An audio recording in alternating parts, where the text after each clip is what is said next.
তাকে নিয়ে ভোট আয়োজন করা যে প্রার্থী এবং একই সাথে শিবির সভাপতি যে বিভিন্ন হলে শিক্ষার্থীদের কাছে গিয়ে মুভ করতেছেন, এই ব্যাপারগুলো শিক্ষার্থীদের মাঝে আতঙ্ক ছড়িয়ে দিয়েছে। আমরা আমাদের প্যানেল থেকে এই ব্যাপারে বারবার সতর্ক করেছি, তারপরে আমরা মনে করছি যে এই ভোট গ্রহণ এটাই শুরু হয়েছে, এটাই সুষ্ঠুভাবে শেষ হবে এবং ফলাফল যাই আসুক শিক্ষার্থীরা যাকেই নির্বাচিত করুক, আমরা আশাবাদী শিক্ষার্থীরা আসলে দেশের স্বার্থে, ক্যাম্পাসের স্বার্থে, শিক্ষার্থীদের স্বার্থের শক্তিকেই বেছে নেবে এবং আমরা সবাই মিলে সেই জয় সেলিব্রেট করব। জানেন যে দীর্ঘদিন পরে, দীর্ঘ 33 বছর পরে জাহাঙ্গীরনগর বিশ্ববিদ্যালয়ে অচলায়তন ভেঙে একটি গণতান্ত্রিক পন্থার সাথে যুক্ত হয়েছে এবং সেই গণতান্ত্রিক পন্থা জাকসু সাধারণ শিক্ষার্থীদের অধিকারের যে প্ল্যাটফর্ম জাকসু, এই জাকসুর ভোট গ্রহণ শুরু হয়েছে সকাল 9টা থেকে।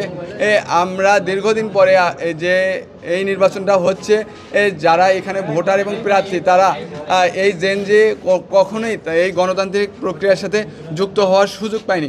প্রথমত ভোটার এবং প্রার্থী হওয়ার ফলে শিক্ষার্থীদের মাঝে একটি অন্যরকম সাড়া ফেলেছে এই নির্বাচন এবং একজন প্রার্থী এবং ভোটার হিসাবে আমি এই যে ভোটের ব্যবস্থা এটাকে খুবই সুন্দরভাবে গ্রহণ করছি। আর বলতে চাই যে দীর্ঘদিন পরে যে এই আমাদের ভোট, সেই ভোটের পরিবেশ যদি বলি, আমরা গতকাল থেকে এখন পর্যন্ত প্রশাসনের বিভিন্ন জায়গাতে বিভিন্ন অসঙ্গতি এবং গাফিলতি, একই সাথে তাদের মনে হয় স্বজনপ্রীতি লক্ষ্য করেছি। এই নির্দিষ্ট একটি ছাত্র সংগঠন এবং আমরা জানি 24-এর যে ফ্যাসিস্ট আওয়ামী লীগ এবং তার সংগঠন নিষিদ্ধ ছাত্রলীগকে পুনর্বাসিত করে এমন একটি প্রার্থী, তাদের বিষয়ে প্রশাসন খুবই উদাসীন এবং তাদেরকে বিভিন্নভাবে সুযোগ সুবিধা দিয়ে যাচ্ছে। আমরা গতকাল দেখেছি যে নির্বাচন কমিশনে শিবির সভাপতি একদম প্রকাশ্যেই সেখানে অবস্থান করেছেন এবং নির্বাচন কমিশন থেকে শুরু করে প্রশাসনকে প্রভাবিত করার চেষ্টা করেছেন। আমরা জানি আমাদের ভোট গণনার যে মেশিনগুলো নিয়ে আসা হয়েছে সেগুলো এক প্রকার একটি ছাত্র সংগঠনের মদতপুষ্ট লোক বা তাদের কোম্পানির কাছ থেকে নিয়ে আসা, যার জন্য আমরা গতকাল থেকে প্রশাসনকে লিখিত আকারে এবং মৌখিকভাবে কয়েক দফায় জানিয়েছি যে আসলে আমরা চাই যে আমাদের ভোটটা ম্যানুয়ালি গণনা করা হোক এবং একই সাথে আমরা দেখেছি যে সকালবেলায় কাজী নজরুল ইসলাম হলে শিবির সভাপতি ঢুকেছেন এবং শিক্ষার্থীদেরকে ম্যানিপুলেট করার চেষ্টা করেছেন, যেখানে দেখবেন যে শিক্ষার্থীরাই আসলে তাকে গ্রহণ করেনি, তাকে হল থেকে বের করে দিয়েছে। যাতে আমরা এখন বলতে চাই যে আমাদের জাহাঙ্গীরনগর বিশ্ববিদ্যালয় বাংলাদেশের সমস্ত বিশ্ববিদ্যালয় থেকে স্বতন্ত্র এবং আলাদা। এই বিশ্ববিদ্যালয়ের শিক্ষার্থীরা নিজেদের যে স্বাধীনতা, স্বাধীনচেতা মানুষ, তারা তাদের ব্যালটের মাধ্যমে অবশ্যই এমন কাউকে নির্বাচিত করবে যারা দেশের পক্ষে ছিল দেশের শুরু থেকে এবং এখন পর্যন্ত। তারা 71 অথবা 24 কোনো সময়েরই যারা দেশের শত্রু, জাতির শত্রু ছিল এমন কাউকেই নির্বাচিত করবে না। ভোটের মাধ্যমে আমরা সেটাই লক্ষ্য করব বা সেটাই সেই ফলাফলই আসবে। আর যার জন্য বাংলাদেশ জাতীয়তাবাদী ছাত্রদল সমর্থিত যে প্যানেল, এই প্যানেল এবং জাতীয়তাবাদী ছাত্রদল সবসময় দেশের শুরু থেকে দেশের ক্লান্তি লগ্নে সবসময় গণতান্ত্রিক যাত্রাকে অব্যাহত রাখার জন্য লড়াই সংগ্রাম করে গেছে এবং আজকেও যাচ্ছে।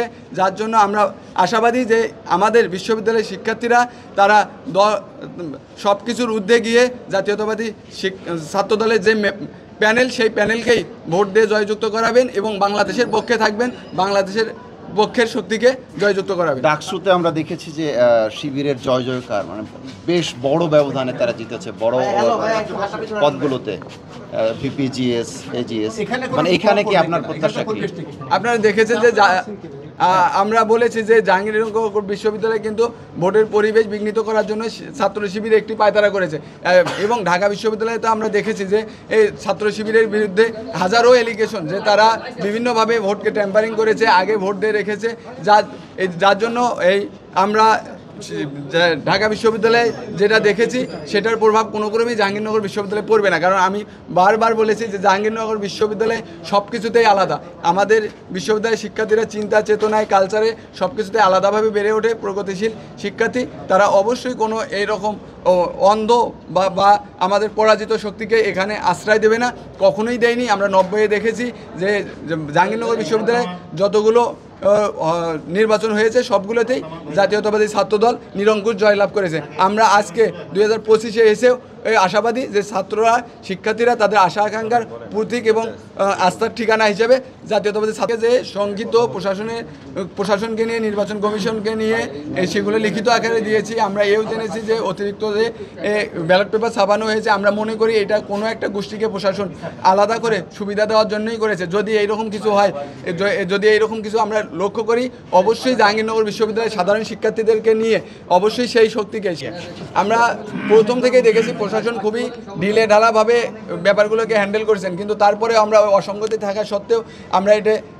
মানে যেহেতু নির্বাচনটা হচ্ছে বা শিক্ষার্থীদের যে চাওয়া পাওয়া সেইটা পূরণের জন্য গণতান্ত্রিক যাত্রাকে এগিয়ে নিয়ে যাওয়ার জন্য যে ধাপটা, এটা যাতে কোনো ক্রমেই বাধাগ্রস্ত না হয়, কারণ আমরা গণতন্ত্রের পক্ষের শক্তি, যার জন্যই আমরা প্রশাসনকে বলেছি যে নির্বাচনকে বাধাগ্রস্ত না করে আপনারা আপনাদের অসঙ্গতিগুলোকে সংশোধন করুন। তার মানে সংশোধন করে আসলে নির্বাচনটা সুষ্ঠুভাবে উপহার দেন। আপনারা জানেন যে আমরা বারবার একই প্রশ্ন আপনাদের উত্তর দিয়েছি যে গতকাল থেকে বা শুরু থেকে হাজারো অসঙ্গতি ছিল, প্রশাসনের গাফিলাতি ছিল, প্রশাসন প্রহসন করেছে আমাদের সাথে। তারপরেও আমরা প্রশাসনকে এগুলো আমরা যেহেতু চাই পরিবর্তিত রাজনীতি, আমরা প্রশাসনকে সংশোধনের জন্য প্রশাসন এই ব্যাপারগুলো খুবই সুন্দরভাবে যাতে হ্যান্ডেল করে, শিক্ষার্থীদের সাথে এবং প্রশাসনের যাতে একটা দৌরত্ব তৈরি না হয়, কোলাবোরেশনের মাধ্যমে যাতে সুন্দর একটা ইলেকশন হয়, সেই ব্যাপারে আমরা বারবার বলেছি। তারপরেও তারা যে ঢিলেঢালা অবস্থান বা তারা যে পক্ষপাতিত্বমূলক অবস্থান নিয়েছে, সেটাকে আমরা